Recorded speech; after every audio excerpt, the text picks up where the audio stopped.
안녕하세요. 알파균의 경제뉴스 온라인 경제 기사의 달인 알파균입니다. 전대규의 7.8기 영업용 부동산 매각에 내몰리는 회생기업.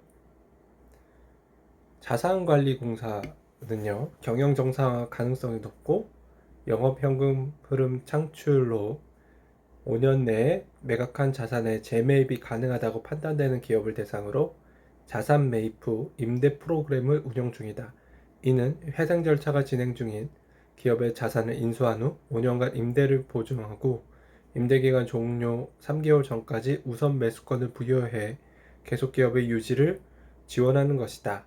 영업용 부동산을 매각해 담보권에 대한 변제 지원을 마련하면서도 기업 활동을 계속할 수 있는 매각 후 재임대 방식을 잘 활용할 필요가 있다고 합니다. 스파이더맨 내년부터 넷플릭스에서만 볼 수 있다고 하네요.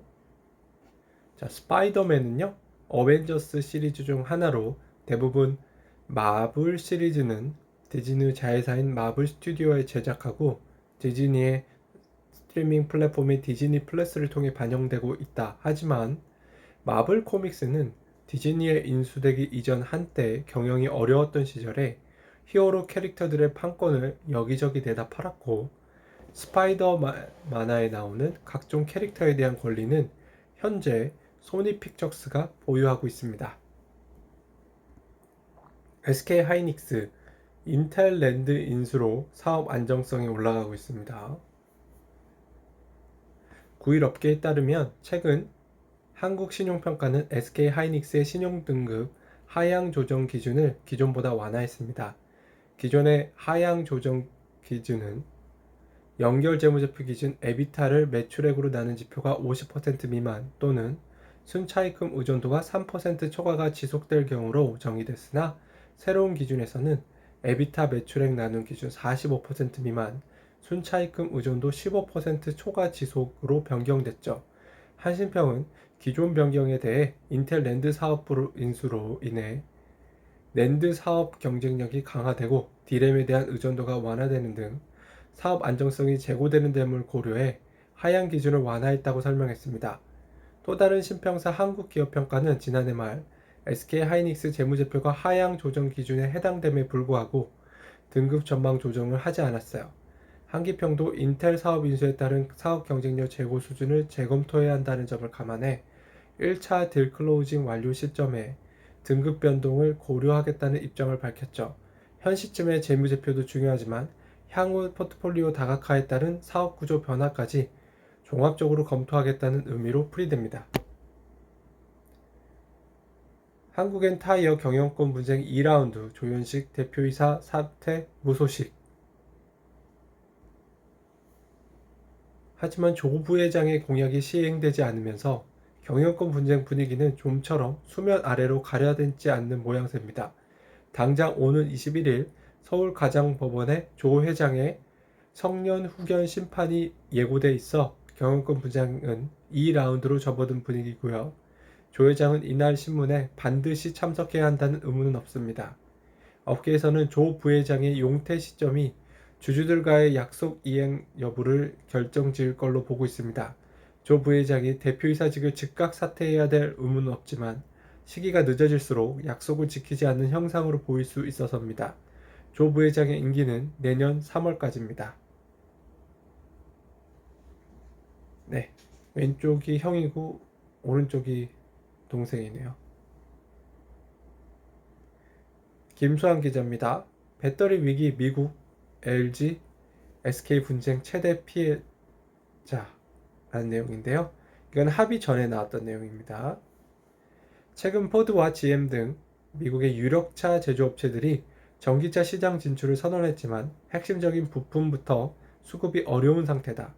미국은 현재 전기차 배터리 대부분을 중국 등 외국 수입에 의존하고 있다.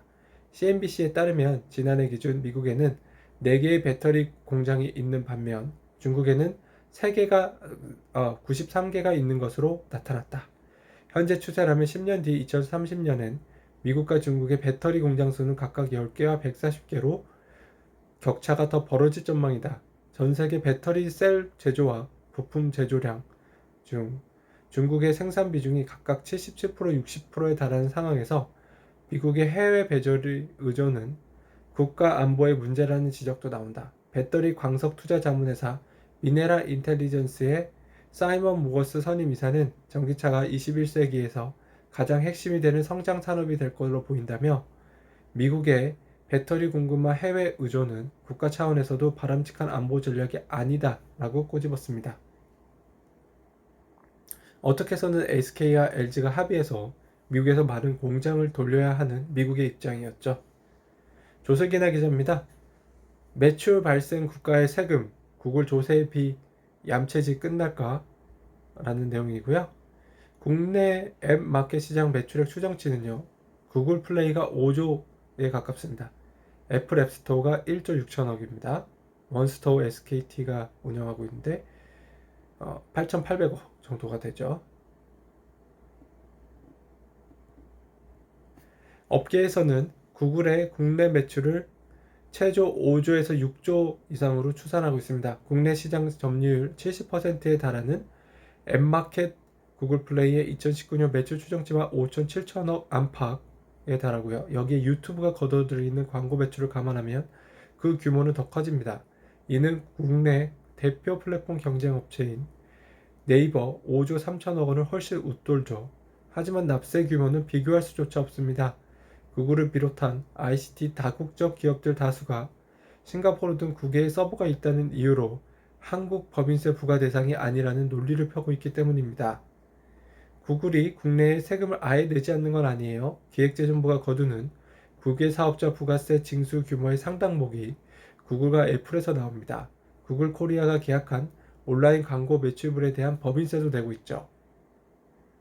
몇 년 전 이태희 국민대 글로벌 창업 벤처 대학 원장은 구글의 아시아 태평양 지역 매출을 기반으로 역산해 구글 코리아의 2017년 매출을 약 4조 9,200억 원으로 추정했어요.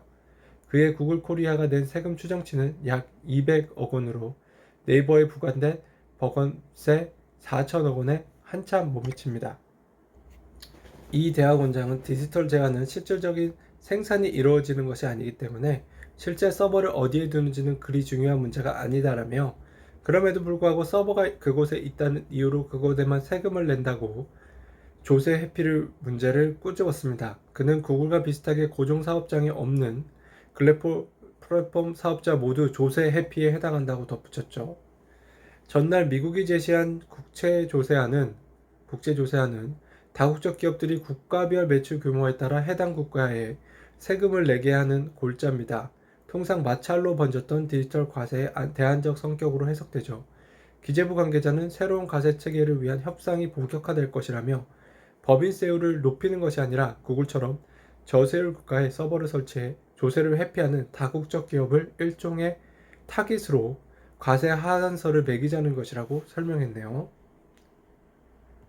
네, 여기는 원스토어는 SK텔레콤이 운영한다고 볼 수는 없고 아까 잘못 말했고 SK텔레콤의 자회사라고 볼 수 있죠. 한국경제 사설입니다. 대통령 지지에도 아마존 노조 무산됐어요. 한국이었다면 세계 최대 전자상 거래 업체 아마존의 첫 노동조합 설립 시도가 무산된 것은 시사하는 바가 적지 않죠. 우선 노동운동이 쇠퇴일로를 걸어온 미국에서 노조 설립이 이제 지지를 얻기 어렵게 됐다는 점입니다.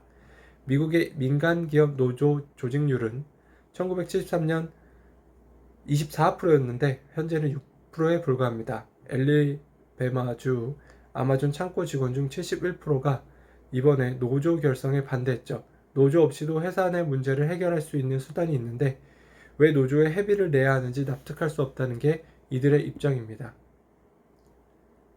데스크 컬럼 이건희 컬렉션에 쏠린 눈입니다. 서울 성북동 간송미술관은 이렇게 모은 작품들의 집인데요. 신욕윤복필 풍속도 화첩 국보 제135호는 기와집 25채가 25,000원을 주고 샀어요. 영국인 수집가 게스비가 모은 명품 청자 20점을 기와집 40채에 해당하는 40만원의 일괄인수에 전세기로 싣고 이라도 유명합니다. 컬렉션은 이처럼 각고의 노력 끝에 하나둘 쌓이고 완성되죠. 미술품을 수집하려면 돈이 있어야 하지만 돈이 있다고 해서 누구나 수집하는 건 아닙니다. 지속적인 관심과 열정, 노력에다 무엇보다 작품의 진가를 알아보는 안목이 있어야 가능한 일이죠. 윤장섭 전 유아증권 명예회장이 설립한 호림박물관, 안병건 유니온 제약 회장이 설립한 석파적 서울미술관, 서성한 서경벼 회장이 대를 이어 수집한 작품들을 선보이는 아모레 퍼시픽 미술관, 유상호 회장의 열정과 노력이 만든 코리아나 화장 박물관과 미술관 등 수많은 민간 박물관, 미술관이 컬렉터를 숨은 노력으로 사랑했습니다. 컬렉션을 부자들의 취미 놀이쯤으로 삐딱하게 봐서는 안 되는 이유죠. 지난해 10월 타계한 이건희 삼성회장이 평생 모은 미술품과 문화재, 이른바 이건희 컬렉션이 미술계는 물론 문학에 큰 관심사입니다. 이달 말로 예정된 삼성의 상속세 신고를 앞두고 1만 3천여 점, 3조 원 규모로 알려진 이 컬렉션의 명품들, 특히 현대미술 걸작들이 10조 원대 상속세 납부를 위해 해외에 팔려나갈지도 모르는 우려서입니다. 그간 논의는 분분했죠. 미술품으로 상속세를 대신 내는 물납자가 다시 수면 위로 떠올랐으나 아직 뚜렷이 잡힌 건 없습니다. 지금 법을 만든다고 해도 이건희 컬렉션은 적용받기 어렵다는 현실적 한계도 있죠. 컬렉션을 공익비분에 기증하는 방안, 정부가 부지를 전용해 전용 미술관을 짓는 방안 등 여러 의견이 나오겠지만 어디까지나 구계자들의 희망사항일 뿐입니다. 뭉쳐야 산다.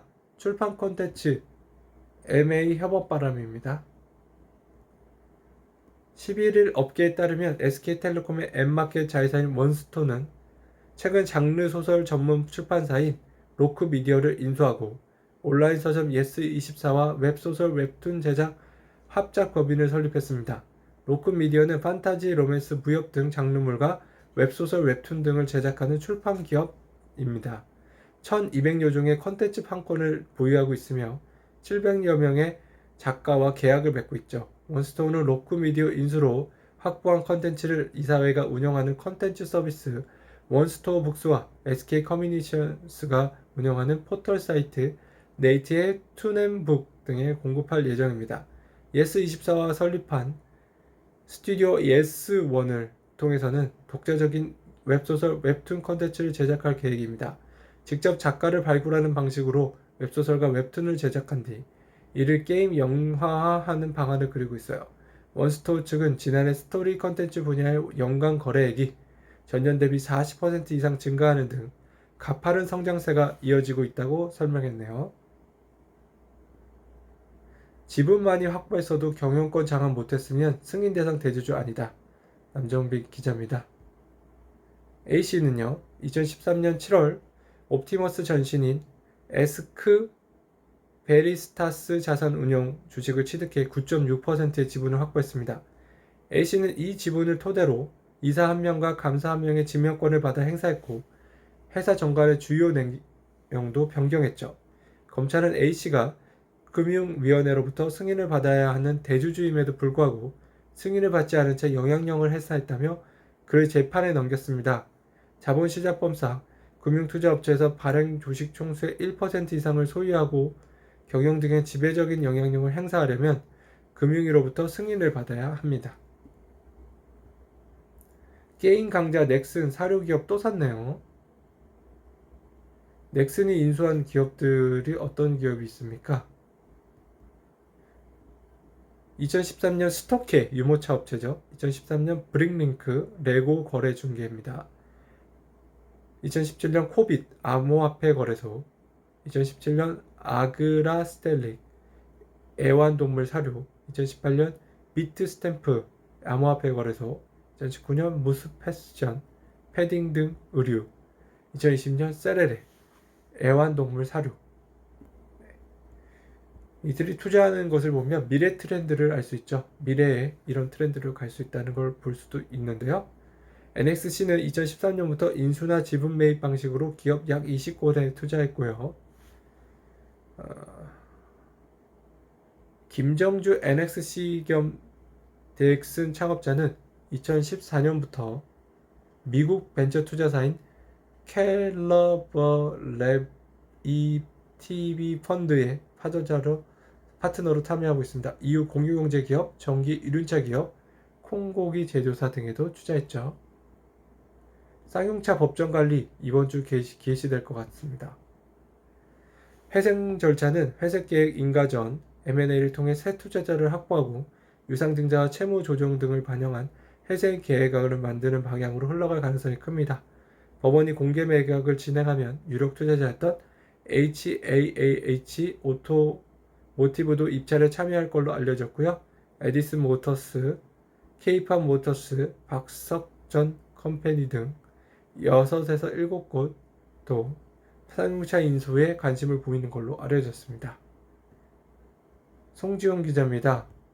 해외 부동산 보유 시 현지서 세금 냈다면 세액 공제는 됩니다.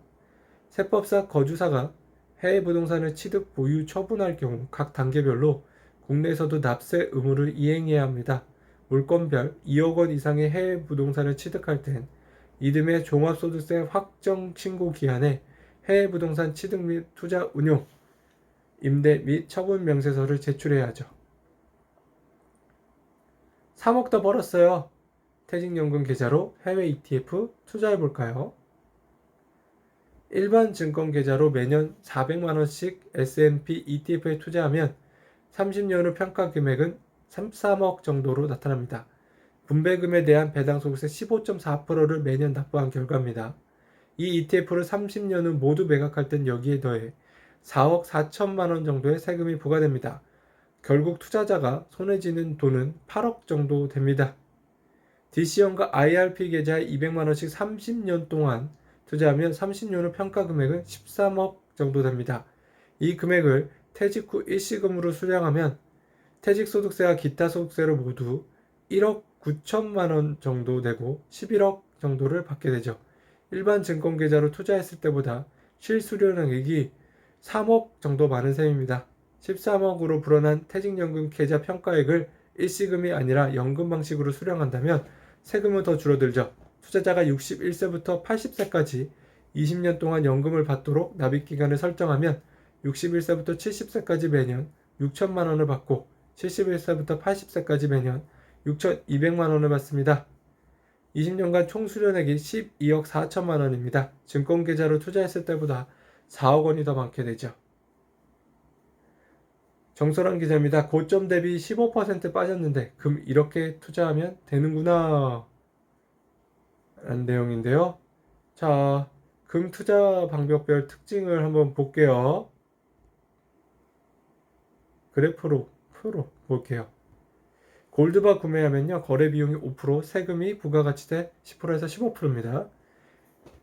KRX를 통한 금거래는요. 거래 수수료 0.6%, 현물로 받으면 부가가치세 10%입니다.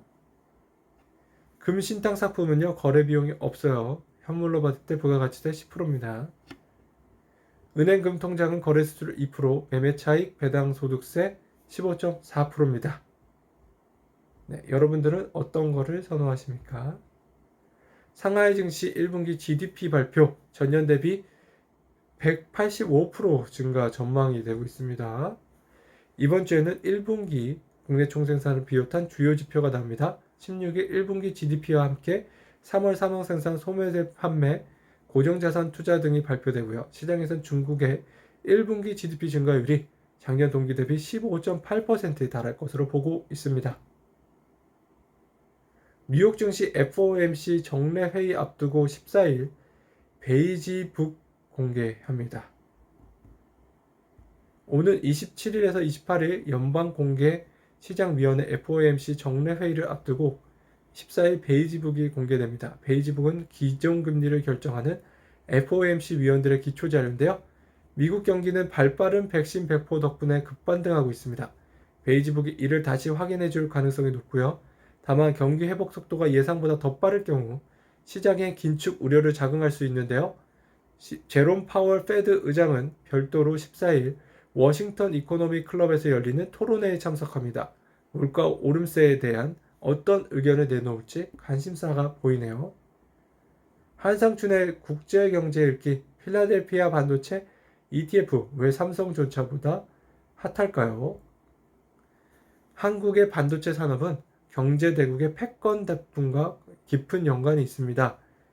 1980년대 미국이 일본의 부상을 견제할 목적으로 한국과 맺은 반도체 협정이 한국 반도체 산업의 뿌리가 됐죠. 미국이 한국 반도체 육성 정책을 지원해 초기 비용과 시장 진입 장벽을 낮춰준 것이 압축 성장을 할 수 있게 된 계기가 됐습니다. 1990년대 이후 약 20년 동안 한국 경제를 지탱할 수 있을 만큼 성장기를 누린 한국 반도체 산업이 위기로 다가온 것이 중국의 제조 2025의 계획입니다. 시진핑 주석의 주도로 모든 국가 역량을 집중시켜 반도체 자금률 70% 이상 끌어올리겠다는 계획에 위협을 느낀 도널드 트럼프의 경고의 견제로 한국 반도체 사업은 위기 상황을 피해가는 듯 했었죠. 자, 앞으로 어떻게 될까요? 주식만 100억대 슈퍼개미 700명이라고 합니다. 보유 주식 가치가 100억 원이 넘는 최대 주주와 특수관계인은 2100명에 달하고요. 이들은 한 해 전보다 28%, 23% 늘었습니다. 최연장자는 100세로 추정되고요. 셀트리온 최대 주주의 친인척과 이종관 씨는 1922년생으로 셀트리온 주식 192억 원어치를 보유했습니다. 채용 소자는 반도체 소재 업체 솔브레인 솔딩스 정지환 회장의 손녀로 올해 9세입니다. 2013년생인 정량이 보유한 솔브레인 주식 가치는 582억 원에 달하고 있습니다. 4대 금융지주 인터넷 은행 초읽기 허가만 나면 언제든 진출하겠다. 11일 금융업계에 따르면 은행연합회는 이달 중 주요 금융지주의 인터넷 전문은행 수요 조사 결과 등을 금융위원회에 전달할 것으로 예정입니다. 조사 결과 KB, 신한, 하나, 우리금융은 당국의 인허가만 내준다면 긍정적으로 검토하겠다고 답한 것으로 전해졌죠. 일부 금융지주는 산하은행을 통해 기존 인터넷 전문 은행을 지분을 보유하고 있습니다. 우리은행은 K뱅크 지분 19.99%, 국민은행은 카카오뱅크 지분 9.35%, 하나은행은 토스뱅크 지분 10%를 갖고 있습니다. 그러나 금융지주가 지분 100%를 보유한 인터넷 전문은행은 아직 없습니다. 현행법상 금융지주가 인터넷 전문은행을 자회사로 거느리는데 아무런 제약이 없습니다. 그러나 은행은 최대 30%만 보유할 수 있습니다. 은행권 관계자는 KT, 카카오 등 산업자본에 허용된 인터넷 전문은행 최대 지분율이 34%인 점을 고려할 때 금융지주가 아닌 은행의 지분 참여만으로 제대로 된 경영권 행사가 어렵다고 말했네요. ARM 차이나 소송전의 속타는 손정입니다. 이번 사건을 계기로 외국인 투자자를 보호하려는 중국 정부의 의지에 대한 의구심이 커지고 있다는 평가가 나옵니다. ARM은 2018년 ARM 차이나 지분을 중국 정부 산하기관인 포함된 컨소시엄에 매각했죠. ARM 차이나의 지분 구조가 중국 측 51%, 해외 자본 49%로 정리되면서 본사의 지배력은 점점 약화되고 있습니다. 급기야 ARM 차이나는 지난해 8월 독립 경영을 선언하기도 했습니다. 강연호 기자입니다. 중국 당국에 찍힌 알리바바 3조 원대 가진금 폭탄을 맞았어요. 표를 한번 보실까요? 네, 알리바바 그룹 실적을 볼게요. 매출이요, 2020년에 5천억 위안 정도 되고요. 영업이익이 1,400억 위안 정도 됩니다. 빈테크 기업에 대한 중국 정부의 전방위 압박인데요. 반독점은 경쟁사 동시 계약 금지 등 시장 지배적 지위 남용 금지, 빅데이터 활용 고객 차별 대우 금지, 금융업은 소액 대출 재원에 자기자본 30% 이상 투입, 31개 성시에서 각각 면허 취득 의무, 지배구조는 지분 없이 기업 지배하는 가변 이익 실제 VIE 본격 규제 하려고 하고요. 시장 감독 총국은 알리바바는 시장 경쟁을 제한하고 자유로운 유통을 방해하며 상인들의 합법적인 권익을 침해하는 등 반독점법 17조를 위반했다고 설명했습니다. 당국은 알리바바의 벌금과 함께 행정 지도서를 보낸 경영진의 책임 이행, 내부 통제 강화, 입점업체와 소비자 권익 보호 방안 개선 등을 요구했죠. 중국 당국의 압박 조치로 뉴욕과 홍콩 증시에 상장되어 있는 알리바바의 주가는 최근 석 달간 20% 가까이 빠졌습니다. LG SK 2조 합의, K배터리 위기감의 윈윈을 택했네요. 잘 됐네요. 네, 기사 전체를 제가 스크립을 했는데 일단은 표를 한번 좀 보겠습니다. LG SK 소송전 일지입니다. 4월 11일 전격 합의를 했고요. 거꾸로 볼게요. 4월 1일에는요 ITC가 SK 특허침해 안해 예비 결정했고요. 3월 5일에는요 ITC 영업비밀 침해 의견서 발표했고요. 2월 10일에는요 ITC SK 배터리 10년 수입 금지를 결정했습니다. 1월 18일에는 정세균 국무총리 양사 소송 합의 촉구를 했고요. 이런 식으로 이어갔고요. 자, LG 분쟁 합의 내용입니다. SK가 LG에 2조 원 합의금 지급하고요. 현금 1조 원, 로열티 1조 원. 2019년 4월 이후 제기된 모든 소송 취하하고요. 향후 10년간 추가적인 법적 분쟁 않기로 했습니다. 잘 하셨나요? 차세대 유니콘 지그재그 번개장터 키운 독수리 솔루션이라고 하는데요. 독수리 솔루션은 이렇게 그 연세대 안에서 창업 지원 센터를 하는 것 같습니다. 재학생과 교직원들의 학내 창업뿐 아니라 학예 창업장도 폭넓게 지원하고 있습니다. 지원 대상 중 절반가량은 외부에서 찾아온 창업자들인데요. 번개장터, 스타일쉐어, 키즈노트, 크로키다큼, 한국신용데이터, 밀리의서재 등이 연대 창업지원단을 거쳐 성장한 대표적인 스타트업입니다. 손단장은 정부의 예비, 초비 창업책 패키지 대상 40~50개를 포함해 매년 100여 개의 신규 창업팀을 지원하고 있습니다. 이들은 기존 출신 학교나 지역에 상관없는 창업 동문으로 속해 인력 채용이나 후속 투자 연계 지원을 받는다고 설명했습니다.